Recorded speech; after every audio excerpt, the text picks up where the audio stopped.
যে টিভির মাধ্যমে যে এরকম চার্জশিট প্রথমে 1-2 পরে আরেকটা শুনলাম যে 3 নাম্বার চার্জশিটও জমা হয়েছে এবং চার্জশিটের ভিতরে আমরা জানতে পারলাম যে এইখানে একটা চার্জ হয়েছিল যারা গুম সংক্রান্তই, এটা হলো যে যারা ডিজিএফআইতে কর্মরত ছিল তাদের একটা বড় অংশ এখানে জড়িত ছিল বিধায় বা জড়িত আছে এরকম একটা অভিযোগ।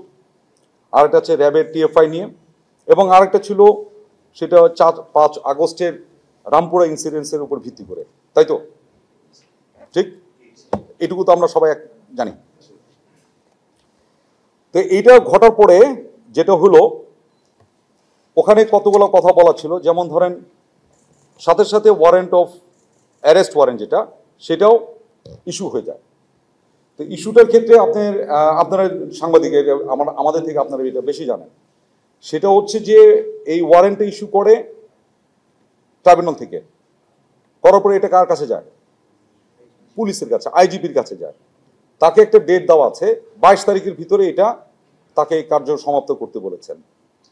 আর এখানে অনুলিপি হিসেবে, অনুলিপি পর্যন্ত মানে ফটোকপি বা অ্যানাদার কপি, এগুলো কপি হিসেবে আমাদের বিভিন্ন অ্যাপয়েন্টমেন্ট যারা আছে তাদের কাছে একটা করে অনুলিপি, আমরা এটা সোশ্যাল মিডিয়াতে দেখেছি এবং টিভির স্কলে কেউ কেউ এটা দিতে পেরেছেন, কেউ কেউ দিতে পারে না, বাট আমরা সোশ্যাল মিডিয়াতে দেখেছি এরকম চার্জশিটের অনুলিপির ভিতরে কারো কারো আছে। আমরা অদ্যাবধি পর্যন্ত কোনো এই যে যেটা বললাম অ্যারেস্ট ওয়ারেন্ট এখন পর্যন্ত আমরা হস্তগত হয় নাই। এটা আপনার বিষয়টা কিন্তু আইনি বিষয়, এটা কোনো অন্য কোনো চিঠি বা অন্য কোনো কিছু না যে ইলেকট্রিসিটি বিল আসলো সেই ইলেকট্রিসিটি বিল দিল না কেন, এটা কিন্তু আইনি বিষয়। আপনারা একটু খেয়াল করে দেখেন, এটা আসার কথা তার একটা প্রেসক্রাইব রুট আছে, সেটা পুলিশের মাধ্যমে আসবে, ইন্ডিভিজুয়ালের কাছে পৌঁছাবে, ইন্ডিভিজুয়াল এটা রিসিভ করবেন, ওটা সাইন করবেন, ডকুমেন্ট এটা ফেরত যাবে, কোর্ট অ্যাকনোলেজ করবেন যে যার এটা ইস্যু হয়েছিল সেটা রিসিভ করেছে, তাই তো? এটা কি বিদ্যুৎ বিলের মতো না, কিন্তু খেয়াল করে দেখেন আমরা এখন পর্যন্ত ওই ইয়েটা পাইনি, যেটা ওয়ারেন্ট আমরা এখনো আমাদের হস্তগত হয়নি। কিন্তু বাংলাদেশ সেনাবাহিনী সংবিধান স্বীকৃত বাংলাদেশের সকল আইনের প্রতি শ্রদ্ধাশীল। আমি আবার বলে নিচ্ছি, বাংলাদেশ সেনাবাহিনী সংবিধান স্বীকৃত বাংলাদেশের সকল আইনের প্রতি শ্রদ্ধাশীল।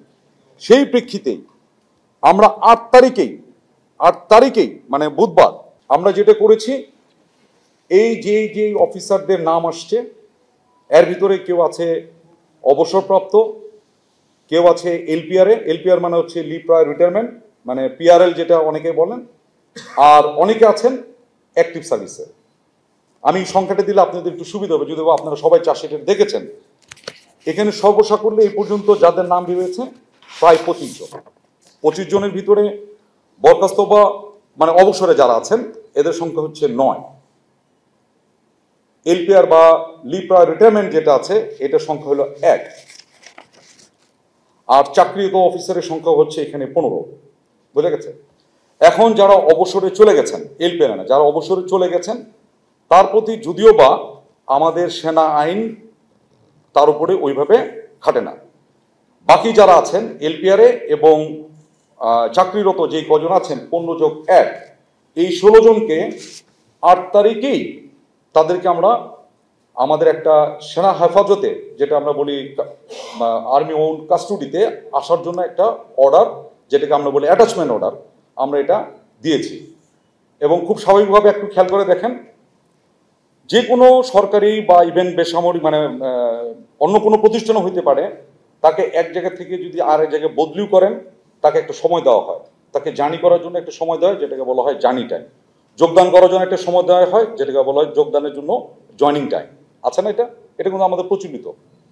ঠিক সেরকমও তাদেরকে 8 তারিখে বলা হয়েছে, অ্যান্ড এটা ঘটেছে বিকাল অথবা সন্ধ্যার কাছাকাছি সময়, এবং তাদেরকে বলা হয়েছে 9 তারিখের ভিতরে তোমরা সেনা হেফাজত ঢাকা ক্যান্টনমেন্টের একটা আমরা বলে দিয়েছি এই জায়গাতে তাদেরকে অ্যাটাচ করার জন্য, MN2 অ্যাটাচ মানে সংযুক্ত হওয়ার জন্য।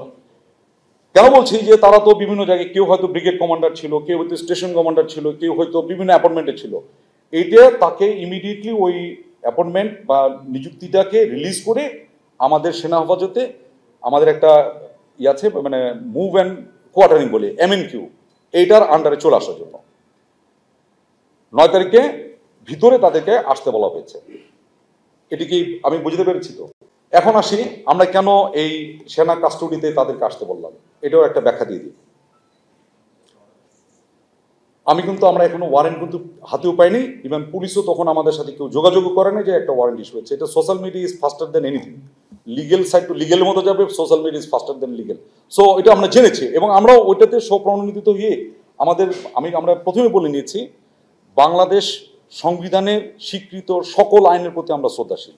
ঠিক সেই কারণে আমরা কিন্তু দেখেন পাওয়ার আগেই 8 তারিখে তাদেরকে নিযুক্তি চেক বাদ দিয়ে তাদেরকে বলেছি 9 তারিখের ভিতরে তোমরা সেনা হেফাজতে চলে আসো। এবং আপনি একটা বিষয় একটু বলে রাখি, আপনি কথা শোনার চেষ্টা করেন। এটা বাংলাদেশ সেনাবাহিনীর এটা এইজ ওল্ড প্র্যাকটিস। সেনাবাহিনীতে এইরকম এটার মতো না হলেও অন্যরকম বা এর থেকেও বেশি সেন্সিটিভ অনেক কেসের ভিতরে বাংলাদেশ সেনাবাহিনী 54 বছর পার করে আসছে। ওই সময়ও আমরা এরকম যাদের নামে অভিযোগ উঠে তাদেরকে আমরা এরকম হেফাজতে প্রথমে নিয়ে নিই, তারপরে তার বিচার কার্য শেষ হয়। সেটা আপনারা শুনেছেন, field general court martial, summary court martial ইত্যাদি শুনেছেন না? এই কোর্ট মার্শালগুলো বিভিন্ন প্রকারের কোর্ট মার্শাল আছে, এইগুলো সব শেষ করার পরে রায় যখন হয় তখন তার বিচারের রায় অনুযায়ী আইনানুগ ব্যবস্থা গ্রহণ করা হয়। কেউ বরখাস্ত হয়, কেউ জেলে যায়, কেউ ছাড়া পায়, কেউ ইত্যাদি ইত্যাদি।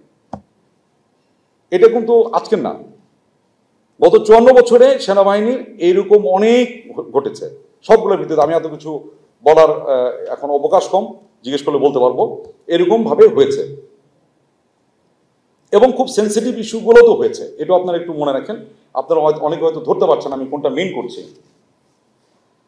এর ভিতরে একটা জিনিস ঘটে গেছে, সেটা হলো যে আমাদের যে 15 জন চাকরিরত আছেন এর ভিতরে 10 জনই রেসপন্স করেছেন, শুধু একজন তাকে আমরা বলা হয়েছিল, তাকে মেসেজ দেওয়া হয়েছিল use to stay in Dhaka cantonment, কিন্তু উনি 9 তারিখে শেষ অবধি পর্যন্ত উনি জয়েন করেননি।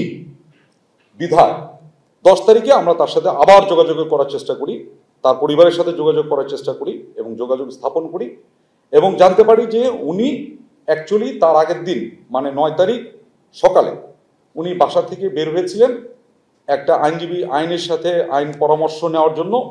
উনি আইনজীবীর সাথে দেখা করতে বাসা থেকে এই বলে বের হয়েছিলেন, কিন্তু অদ্যাবধি উনি বাসায় আর ফেরত আসেননি এবং আর তার সাথে মোবাইলেও যোগাযোগ করতে পারছেন না। এটা হচ্ছে, আমি নামই বলে দিই, আপনারা জানেন মেজর জেনারেল কবির, ওনার ওয়াইফেও যোগাযোগ করার চেষ্টা করেছেন, এখন পর্যন্ত তার সাথে আর কোনো যোগাযোগ হচ্ছে না।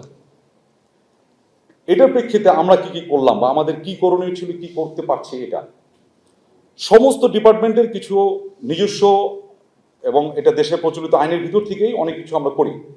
আমাদেরও এরকম আছে, সেটা হচ্ছে যে যখন এরকম কেউ হঠাৎ করে মিসিং হয়ে যায় তখন তাকে আমরা একটা ডিক্লারেশন দিই, আমরা বলি AWOL, মানে absent without leave. This is something illegal leave অথবা ইলিগাল অ্যাবসেন্ট, মানে আপনারা ওই পরিভাষাও বুঝতে পারছেন তো। আমার আর্মি পরিভাষা হচ্ছে AWOL, আপনার পরিভাষা হচ্ছে ইলিগাল অ্যাবসেন্ট। ইলিগাল অ্যাবসেন্ট হওয়ার সাথে সাথে আমাদের একটা নিয়ম আছে, সেই অনুযায়ী তাকে আমরা ইলিগাল অ্যাবসেন্ট হিসেবে ঘোষণা করা হয়ে গেছে অফিসিয়ালি। এবং তার এটা ইলিগাল অ্যাবসেন্ট ঘোষণা করার পরে যে প্রসেস যেগুলো আছে, আমাদের কিছু প্রসেস আছে, কোথায় কোথায় ওয়ারেন্ট ইস্যু করতে হবে সেগুলো আমাদের একটা অ্যাপেন্ডিক্স আছে, ওই অনুযায়ী এটা আমাদের সরকারিভাবে আমাদের যে দপ্তর এটার সাথে জড়িত তারাও এটা ইস্যু করেছে। এটা ঘটনা হলো 10 তারিখ।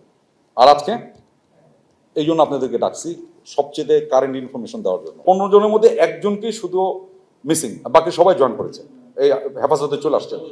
14 জনই আমাদের সেনা হেফাজতে চলে আসছে। আর এলপিআর একজন আছে, সেও আসছে, এলপিআর যে আছে সেও জয়েন করেছে। তো 15 জনকে 15 হচ্ছে অ্যাক্টিভ সার্ভিস, একজন হচ্ছে এলপিআর, এর ভিতরে একজন মিসিং, বাকি সবাই